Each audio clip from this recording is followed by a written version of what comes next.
Assalamualaikum warahmatullahi wabarakatuh.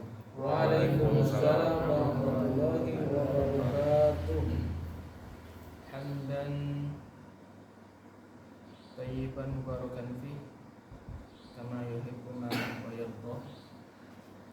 Thumma salatu wassalamu ala Rasulillah nabiyina Muhammadin wa ala alihi wa sahbihi ajmain, amma ba'du.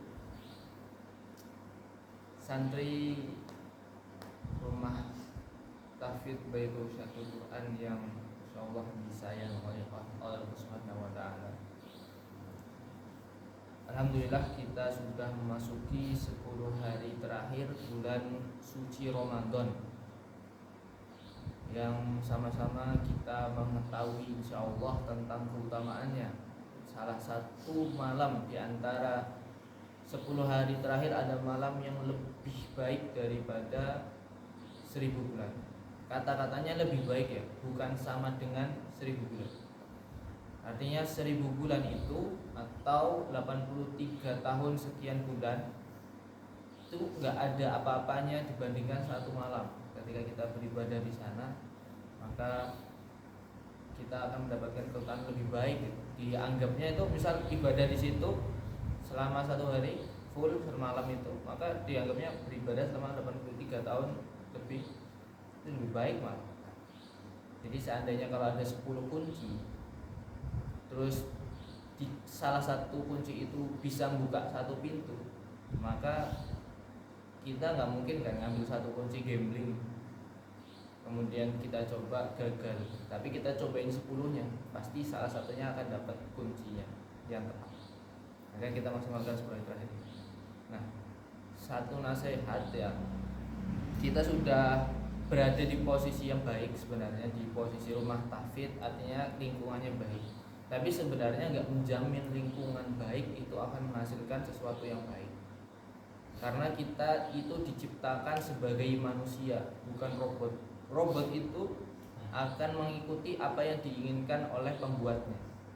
On off, kalau diketik on, kalau dipencet on dia akan nyala, kalau dipencet off dia akan mati. Akan mengikuti apa yang diarahkan oleh majikan. Tapi manusia fa'alhamaha fujuraha wa taqwaha. Manusia itu diberikan ilham untuk berbuat baik dan berbuat buruk. Kita di sini diperintahkan berbuat baik, tapi belum tentu kita melakukan hal itu. Karena semua akan ditanggung oleh masing-masing orang. Itu landasannya di surat Asy-Syams tadi. Lalu prakteknya seperti apa? Bahkan di keluarga Nabi saja, Nabi Nuh alaihi salam yang beribadah alfi sanatin illa khamsina ama, 1000 tahun kurang 50, 950 tahun disebutkan dalam Al-Quran beribadah kepada kaumnya, dan hanya puluhan ya atau belasan, sedikit sekali yang beriman. 950 tahun loh beribadah, berdakwah kepada kaumnya, cuman segitu doang yang ikut. Bahkan yang lebih dahsyat lagi, anaknya itu tidak taat sama bapaknya, sama nabinya sendiri. Sehingga suatu ketika di atas kapal, anaknya itu sedang kebingungan karena banjir itu semakin tinggi. Kan ceritanya mungkin udah pada tahu. Disebutkan dalam Al-Quran, ya bunayyarkam ma'ana wala takum ma'al kafirin. Di atas kapal bilang sama anaknya, anakku ayo cepet sini masuk kapal biar kamu gak kena banjir. Apa jawab anaknya? Dia gak mau. Qala sa'awi ila jabali ya'simuni minal ma'. Enggak, ayah, bahasa aku ya, enggak mau lah, enggak mau naik kapal. Ini aku mau lari terus sampai ke puncak gunung biar enggak selamat dari banjir bandang. Itu kata anaknya Nabi, enggak mau nurut kata Nabi bapaknya. Akhirnya dia ditenggelamkan, dan singkatnya Nabi Nuh itu berdoa minta ampun kepada anaknya sama Allah. Terus dijawab sama Allah, kenapa kamu minta ampun sama anakmu yang kafir ini? Dia bukan anakmu. Bilang gitu sama Allah di surat Hud juz 12. Maka anak itu tanggungannya ya dirinya sendiri. Dia akan menanggung nasibnya dirinya sendiri, bukan ditanggung oleh bapak. ketika memang dia sudah dinasihati kemudian dia menolak.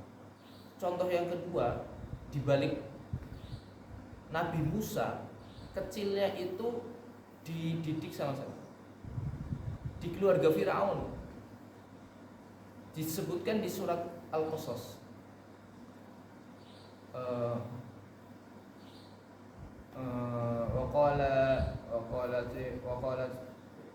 Waqalat imra'atu fir'auna qurratu 'ainin li walak. Ketika Nabi Musa yang di atas peti itu terhanyut di Sungai Nil, ditemukan sama istrinya Firaun, disebutkan itu salah satu ayat di surat Al-Qasas, waqalat imra'atu fir'auna qurratu 'ainin li walak. Terus diambil, terus dibilangin sama Firaun, sama bapaknya, sama suaminya, ini ada bayi. Padahal ketika itu Firaun sedang memerintahkan kepada para prajuritnya untuk membunuh semua bayi laki-laki. Tapi istrinya Firaun sendiri membawa bayi laki-laki kepada Firaun. Ini anak ini semoga jadi qurratu aini li walak, semoga jadi penyejukku dan kamu wahai Firaun. Ini ada bayi laki-laki, temuin tadi di sungai.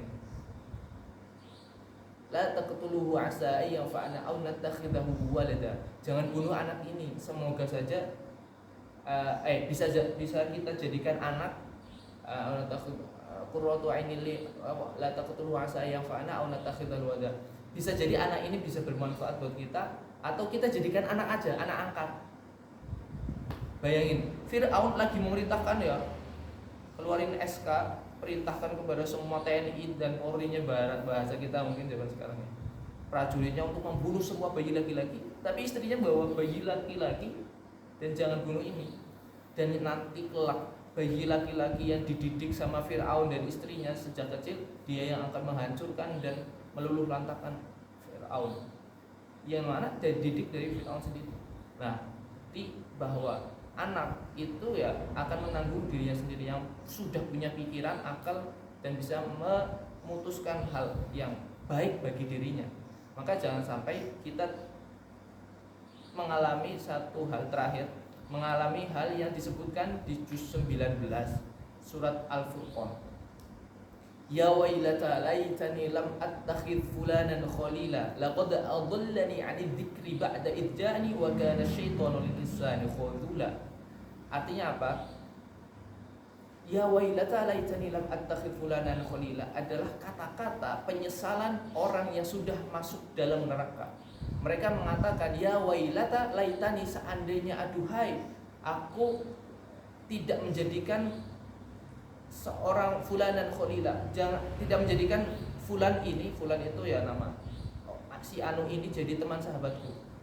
Laqad adallani 'anil dzikri, karena sahabatku ini yang sudah menyesatkanku, sudah menyuruhku kepada hal-hal buruk. Ba'da idja'ani, ketika hidayah atau ajakan kebaikan datang, dan sahabatku ini yang selalu nolak. Kalau bahasa kita disuruh ngaji misalnya, ada yang nyuruh ngaji, yuk ngaji. Terus ada temannya sendiri, teman dekatnya, ngapain ngaji loh, mending mabar aja, ini kita gaspol malam ini. Artinya ada sahabat yang selalu mengajak kepada keburukan, menghalangi perbuatan-perbuatan baik, dan orang ini akan menyesal di akhirat nanti karena sudah menjadikan teman sahabatnya ini yang selalu menghalanginya. Maka penyesalan itu tidak ada gunanya, karena sejatinya dia punya pilihan. Dia punya pilihan yang sebenarnya dia bisa berbuat baik, bisa berbuat bermanfaat, tapi karena temannya menghalangi, akhirnya dia pun akan mendapatkan siksa. Dan ini adalah penyesalannya, karena itu nggak ada manfaatnya bagi dia. Dia hanya bisa mengutuk, bisa menyesal, dan tidak bisa berubah. Yang kapan penyesalan itu terbaik? Penyesalan ketika masih di dunia, karena bisa dibolak-balik, kita masih bisa tobat, yang dosa-dosa kita bisa diampuni ketika kita mau bertobat dan memperbaiki diri. Nah, teman-teman sekarang berada di rumah tahfidz.